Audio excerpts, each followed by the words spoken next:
Basically, government exists to preserve person and property. So this means, and our person is our own most personal property, right? So my ownership of my body is an inalienable property right. I cannot even trade it away if I wanted to. I could not give you ownership of my body. I always have faculties that control my body. Now, I can take my faculties out into the world and combine them and infuse them into nature to build other things of value, right? I could make a tool, I could build a business, I could plant a garden, et cetera, et cetera. And so long as I have a high integrity relationship between myself and the things that I create, and I can trade those things that I create with other self-owned people that have created other things of value, then we are engaging in a free market process. That's what, and government basically is the monopoly on violence intended to enshrine and preserve that process. So government exists to preserve property. But here's the twist. The twist is government generates its revenues through taxation. Now, taxation is the one exchange in a market economy that's non-consensual. You don't really have a say-so in your tax rate, right? You just get a bill, you get a rate, you get a number, and you're told pay this or face coercion, go to jail, whatever, get another nasty gram from whatever three-lettered agency you live under. So we've always been kind of caught in this trap as a species that we needed to delegate the monopoly on force to an institution such that we're not all fighting amongst ourselves in every transaction, right? We just need peace and a mechanism for nonviolent dispute resolution, which we call the rule of law. And this is a key point, that the rule of law in its entirety grounds out in property. It cannot do anything else other than resolve disputes over property. That's all it does. So it too serves this relationship between individual and asset that we call property. So rule of law, government, all of these things exist just to preserve the relationship between people and their assets. So the problem though, or the trap we've been in with government, is that very institution actually preys on the property rights of its quote unquote customers or citizens.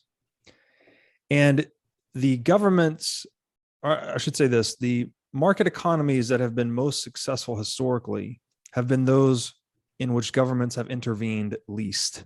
Allowed for the most freedom.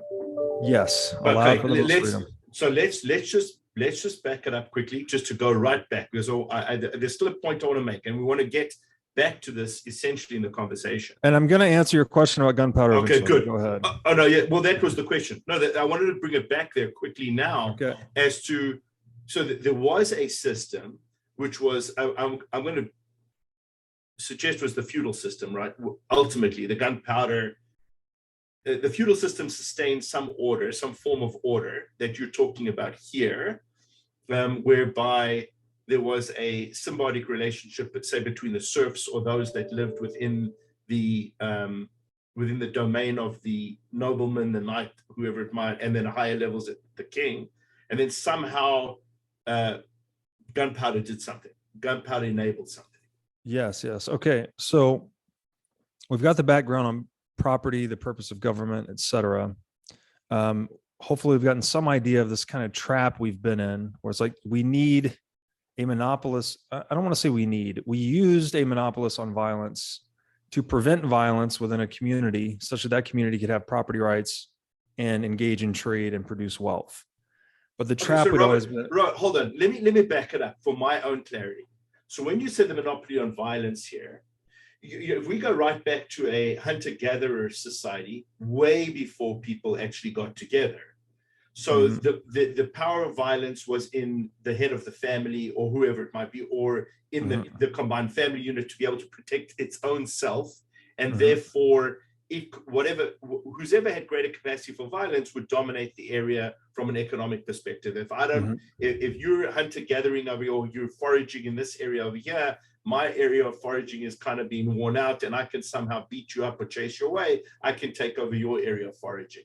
But as time went on, weapons grew, I guess, through time. So you would need a greater and greater collective in order to be able to afford the weaponry that was required to secure your collective assets. So here was the fundamental change. The change was from hunter and gatherer society to the agricultural age. This was the big transition because in the hunter gatherer age, we did not produce a lot of wealth, right? We lived hand to mouth. We lived off the land. The capital that we accumulated was very primitive, maybe a dagger, a couple of satchels. It wasn't until we started to settle down and engage in agriculture that we started to produce a large economic surplus. So we started to produce large savings, right? And these economic savings required protection. And to create more of the savings and more of the wealth, you needed to engage in trade. So that is when government, when I describe it as the monopoly on violence, that's when it became a relevant social institution, was when we began the agricultural age circa 5,000, 7,000 years ago. So that model, and here's the other thesis of the book, is that the more expensive it is to violate property rights, the more decentralized governance models will tend to be.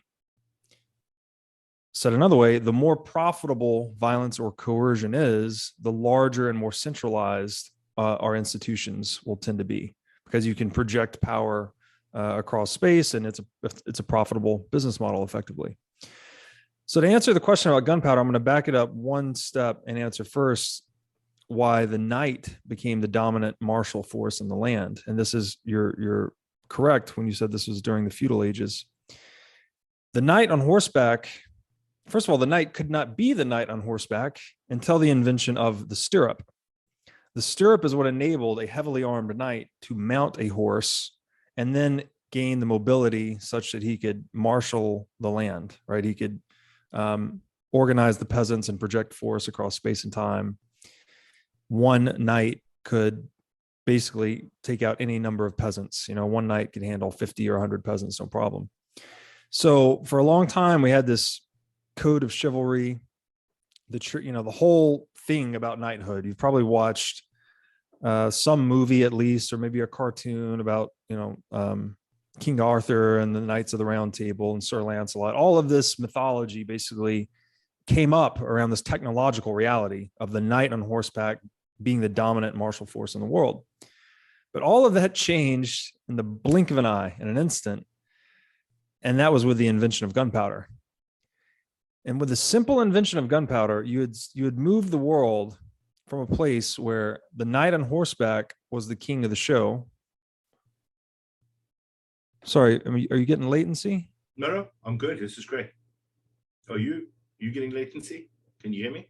Oh, it's a little laggy for me. Yeah, I can hear you. You've got red bars, but it's okay so far. Let's see. All right, I'm just going to keep going. Let me know if it messes up. No, we're good. We're good. That's great. So you go from this world where the knight on horseback is the dominant weapon in the land, right? Whoever controls the knights controls the world effectively. To this world where a single peasant with a rifle and gunpowder could take out a knight at 100 yards, right? From a covert spot. He doesn't even have to be seen. He can just shoot a knight and take him out. Once this technological shift happened, right? We had a shift in the economics of violence, right? The ability to project force across space.